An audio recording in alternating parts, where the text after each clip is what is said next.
Testing is just mean to the entire economy, frankly, and it doesn't save that much money. Check it out, leave your comments, ding the bell, share it with your friends, and subscribe to our channel.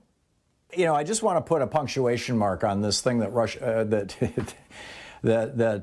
Professor Richard Wolff and I were talking about just a moment ago with regard to the $1,400 checks. Many of us thought they should be $2,000 checks. Obviously, Warnock and Ossoff campaigned on $2,000 checks. Well, the $1,400 plus the $600 we already got equals $2,000. So, you know, if we want to split hairs, we could say that. But now we're hearing this conversation. Well, the last time we means tested them, and see, this is how these things go, right? Means testing means, not to create a pun here, means testing is when you only make a benefit available, a government benefit available to people in certain income categories. Social Security taxes, for example, are means tested. If you earn over $140,000 a year, you don't pay any Social Security tax on all the money above that amount, or 120 some odd. I think it's up to maybe 130. So it's kind of a reverse means testing, right? It's a mean testing that benefits the rich. But, you know, they're saying, well, okay, with the last one, we said it goes to people making under $70,000 a year.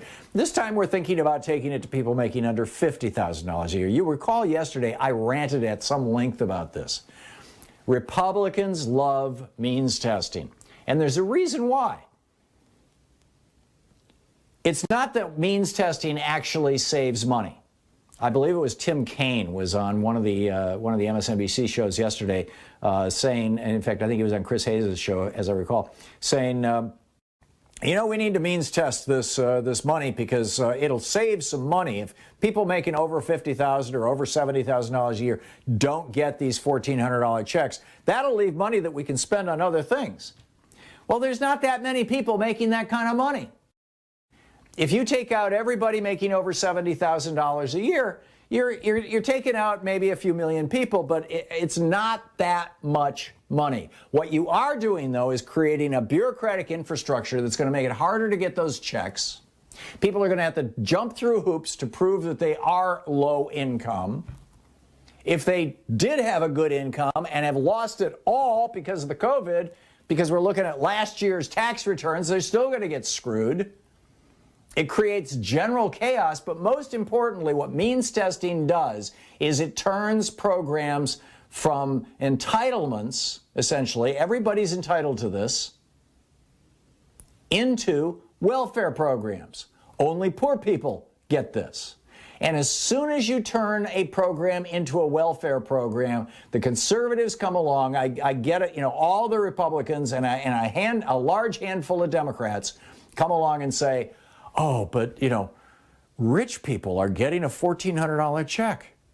You don't want Charles Koch to get a $1,400. Jeff Bezos getting a $1,400 check? He doesn't need that. Well, of course he doesn't need it. But the amount of time and effort and energy we're going to spend trying to filter Jeff Bezos out of the $1,400 checks is going to, A, cost us more than we save, and B, you have now successfully turned this into a welfare program, which means that anytime you try to do this or anything like this in the future, you're going to have conservatives coming along saying, oh, no, let's cut it down. It was $70,000 on the last one. It's going to be $50,000 on this one. Let's make it $30,000 on the next one. If you earn over $30,000, you're good enough. You don't qualify. How about $15,000? Let's put the cutoff there. I mean, this is crazy. Means testing, and like I said to Richard Wolff, you know, the Republicans have been trying to means test Social Security forever.